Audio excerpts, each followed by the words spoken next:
नमस्कार साथियों, कैसे हैं आप सभी। उम्मीद करता हूं कि आप स्वस्थ होंगे, सुखी होंगे और प्रसन्न होंगे। हर एक व्यक्ति अपने जीवन में स्वस्थ होना चाहता है, सुखी होना चाहता है, आनंदित होना चाहता है।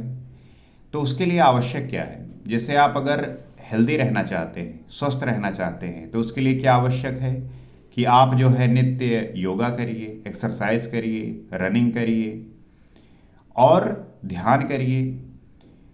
आप जो है जो भोजन कर रहे हैं उसका ध्यान रखिए कि क्या खा रहे हैं, क्या नहीं खाना चाहिए। जो आप खा रहे हैं वो कितना हेल्दी है, कितना आपके लिए जो है उपयोगी है। आप अपने खाने में संतुलित भोजन कर रहे हैं ना, ये कर रहे हैं या नहीं, ये भी जो है जानना आवश्यक हो जाता है। तो जब इन सब बातों का आप ध्यान रखते हैं तब जो है आपका शरीर स्वस्थ रहता है। लेकिन मन कैसे स्वस्थ रहेगा? मान लीजिए आप बहुत अच्छी एक्सरसाइज करते हैं, अच्छा डाइट खाते हैं, तो उसका प्रभाव आपके मस्तिष्क पर पड़ेगा, आपकी बुद्धि के स्वास्थ्य पर पड़ेगा, मानसिक स्वास्थ्य पर पड़ेगा। लेकिन मान लीजिए सब कुछ बेहतर है लेकिन आप गलत तरीके से सोच रहे हैं, आपकी जो सोचने की प्रक्रिया है वो गड़बड़ है, ओवर थिंकिंग करते हैं, आप जो है विचारों से परेशान हो जाते हैं, दुखी हो जाते हैं। तो उसका क्या उपाय है, उसे कैसे ठीक कर सकते हैं? क्योंकि अगर आपने इसको नहीं ठीक किया तो इससे जो आपका स्वास्थ्य है वो भी बिगड़ जाता है। तो जो सबसे ज़्यादा मायने रखता है वो है आपका मेंटल हेल्थ। आप मानसिक स्तर पे कितना स्वस्थ हैं, ये सबसे ज़्यादा मैटर करता है। क्योंकि अगर आप वहाँ पे बीमार हो गए तो आपका शरीर भी बीमार हो जाता है।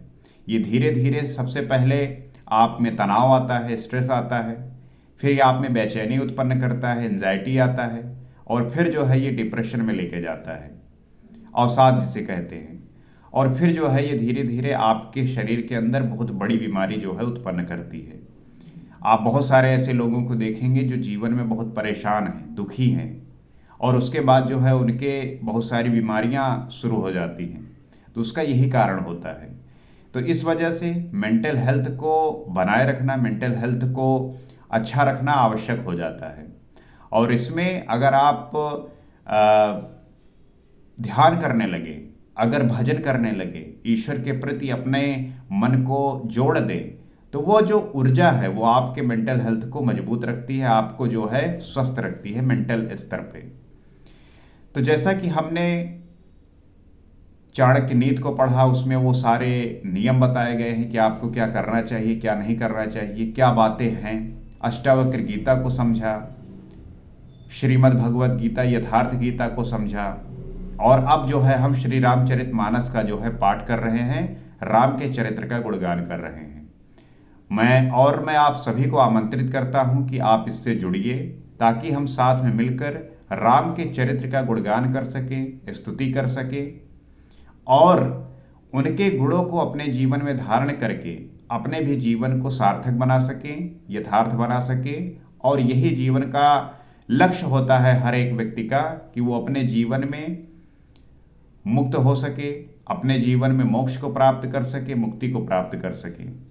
तो आइए श्री रामचरितमानस को समझने का प्रयास करते हैं। क्योंकि हमारी बुद्धि इतनी प्रगाढ़ नहीं है, इतनी प्रबुद्ध नहीं है कि हम इसको समझ सके, लेकिन हम प्रयास कर सकते हैं अपने सूक्ष्म बुद्धि द्वारा, अपने अज्ञान बुद्धि द्वारा।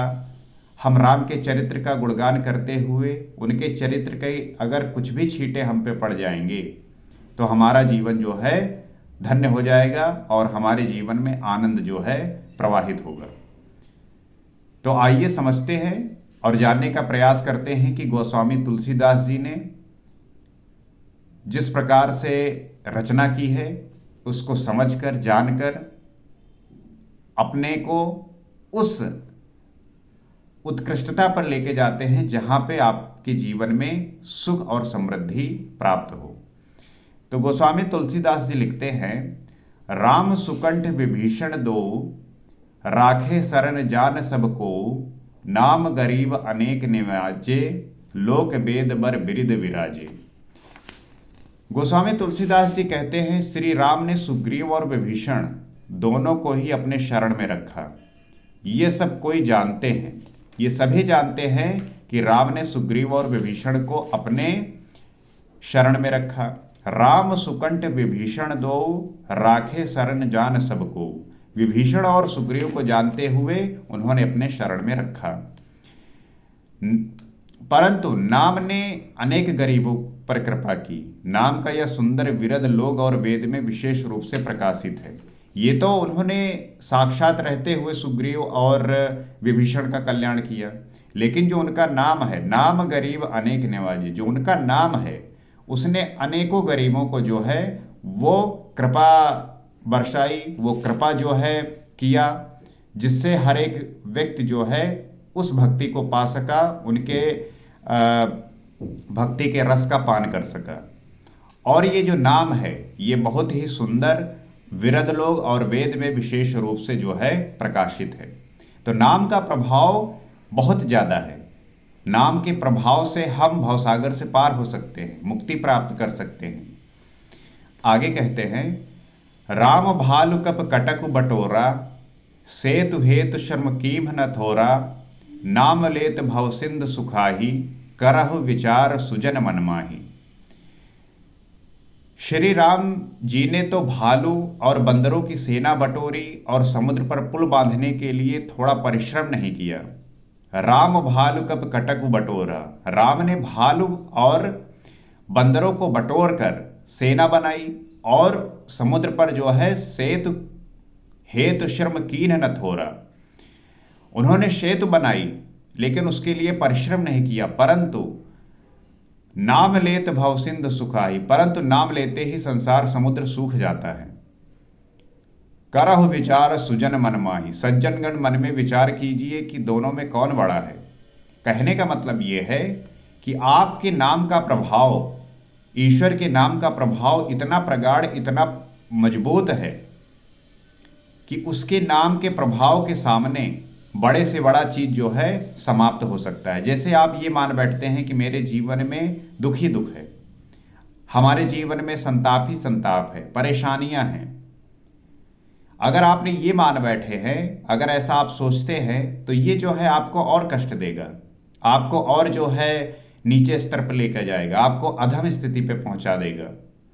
लेकिन अगर आप ये चाहते हैं कि आपके जीवन में सदैव उत्सव रहे और इस जीवन को उत्सव बनाना है, आपको ये नहीं देखना कि एक दिन दिवाली आएगी, एक दिन होली आएगी, तब हम उत्सव मनाएंगे। नहीं, हर क्षण को उत्सव बनाना है। और ये जीवन इसी के लिए है कि आप हर एक क्षण को उत्सव बनाकर इसे जिएं, इसके आनंद का रसपान करें। और ये तभी होगा जब आपका मन आपके नियंत्रण में होगा। और ये नियंत्रण तब आएगा जब आप भगवान का ध्यान करेंगे, प्रभु का चिंतन करेंगे। उनके कृपा पात्र से आपका जो जीवन है वो सार्थक हो जाएगा। क्योंकि जिस प्रकार से सुग्रीव और विभीषण को उन्होंने भवसागर से पार किया, उनके शरण में जाकर उन्हें जो है वो गति दी, लेकिन उनका जो नाम है, उस नाम के प्रभाव से हम जो है उस गति को प्राप्त कर सकते हैं। हम उस परम गति को, परम धाम को जान सकते हैं, पहुंच सकते हैं। तो उनके नाम से ही, नाम लेत भव सिंधु सुखाही, इतना प्रभाव है उनके नाम का कि बड़ी से बड़ी जो है चीजें खत्म हो सकती हैं। आपकी कितनी भी जो भी समस्याएं हैं वो दूर हो सकती हैं। तो आपके घर में श्री रामचरितमानस रखी होगी, आप उसे उठाइए और इसका अध्ययन करना स्टार्ट करिए। क्योंकि इस श्री रामचरितमानस में सारे वेद और शास्त्रों का पूरा निचोड़ है। एक एक चौपाई जो है इतना बहुमूल्य है कि अगर आप इसका चिंतन करेंगे, ध्यान करेंगे, तो इससे जो है आप इतना सब कुछ सीख जाएंगे कि आपके जीवन में जो आप सदैव खिन्न रहते हैं, बेचैन रहते हैं, उससे आप निजात पा जाएंगे। आपका मोह नष्ट हो जाएगा, आपकी जो लिप्तता है, आपकी जो आसक्ति है संसार के प्रति, वो खत्म हो जाएगी। आपके दुखों का मेन कारण यही होता है कि आप इतनी कामना, इतनी इच्छा लेके चल रहे हैं कि जो आपके साथ अभी है उसे आप महसूस ही नहीं कर पाते। कोई व्यक्ति आज है ही नहीं, वो सदैव अपने अतीत और भविष्य में जो है चल रहा होता है, उसे जीने का प्रयास कर रहा होता है या जी रहा होता है। इसी वजह से वो वर्तमान को, प्रेजेंट को जी नहीं पाता, रह नहीं पाता इसमें। और आप सुखी आनंदित तभी रहेंगे जब आप वर्तमान में रहेंगे, जब आप प्रेजेंट में रहेंगे। So be careful about that and you should be, otherwise your life is gonna to hell. आपको नरक का जो है सामना करना पड़ेगा।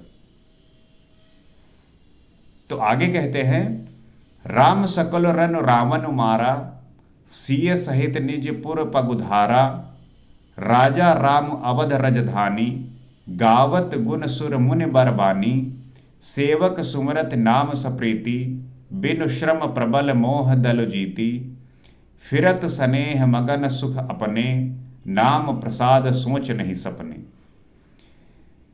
श्री रामचंद्र जी ने कुटुंब सहित रावण को युद्ध में मारा। राम सकल रन रावण मारा, राम ने जो है पूरे कुटुंब के सहित रावण को जो है युद्ध में मारा।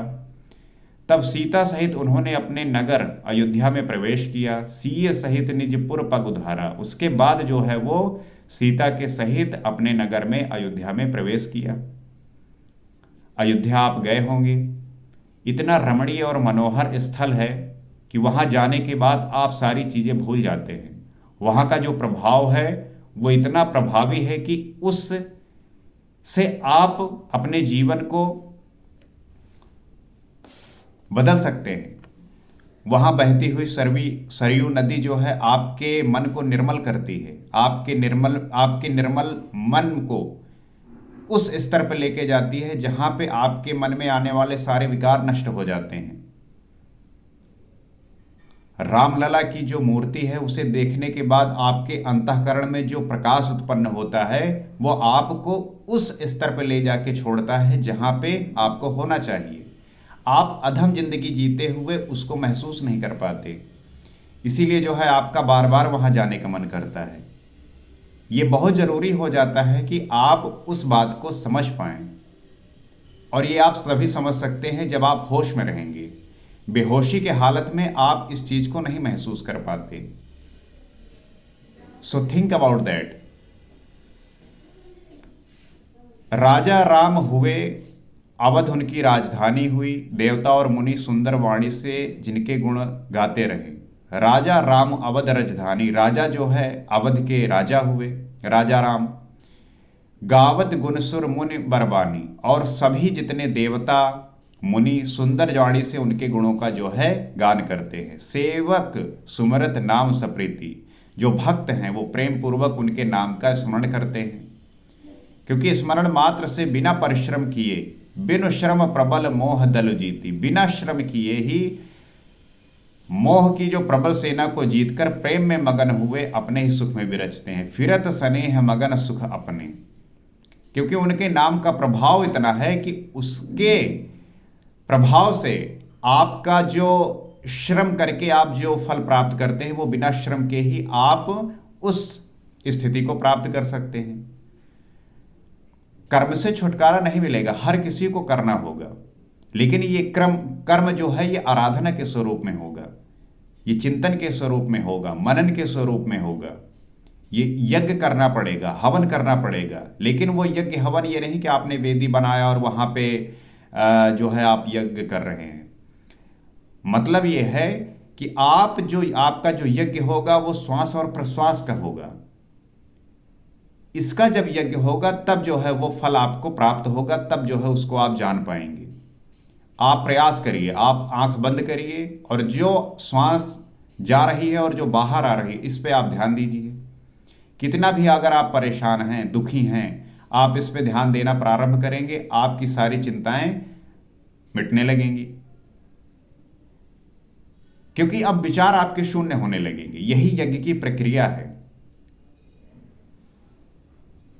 तो सेवत सुमरत नाम सप्रीति, बिन श्रम प्रबल मोह दल जीती, फिरत स्नेह मगन सुख अपने। फिरत स्नेह मगन सुख अपने, प्रबल सेना को जीतकर प्रेम में मग्न हुए अपने ही सुख में विरचते हैं, विचरते हैं। नाम प्रसाद सोच नहीं सपने, नाम के प्रसाद से उन्हें सपने में भी कोई चिंता नहीं सताती। तो जो ऐसे लोग होते हैं उनके नाम के प्रभाव से सपने में भी कोई चिंता नहीं सताती। आप बहुत ऐसे लोगों को देखते होंगे, भले ही उनके जीवन में कितना भी दुख हो, लेकिन वो ये समझकर ईश्वर के प्रति अपनी श्रद्धा को बनाए रखते हैं और उनका जो है गुणगान करते रहते हैं, उनका चिंतन करते रहते हैं। और आपको भी ऐसा ही करना चाहिए, क्योंकि उनका जो उनके प्रति जो श्रद्धा है वही आपको जो है उनसे मिलाएगा, क्योंकि श्रद्धा ही आपको वहां से जोड़ती है। कोई भी काम करिए, अगर उसमें आपकी संपूर्णता नहीं है, श्रद्धा नहीं है, तो वो काम पूर्ण नहीं होगा। आप कार्य करते हैं, कोई पढ़ाई करते हैं, अगर उसमें आपकी संपूर्णता नहीं होगी, श्रद्धा नहीं होगी, तब आप नहीं प्राप्त कर पाएंगे। और वो श्रद्धा आती है आपके जो है वो दोषपूर्ण जो विकार हैं उनके हटने से। और हमने श्रीमद् भगवद गीता में इस पे खूब चर्चा की है कि ये किस प्रकार से होता है। आप इस चैनल में जाके जो है पूरी प्लेलिस्ट बनी हुई देख सकते हैं, समझ सकते हैं।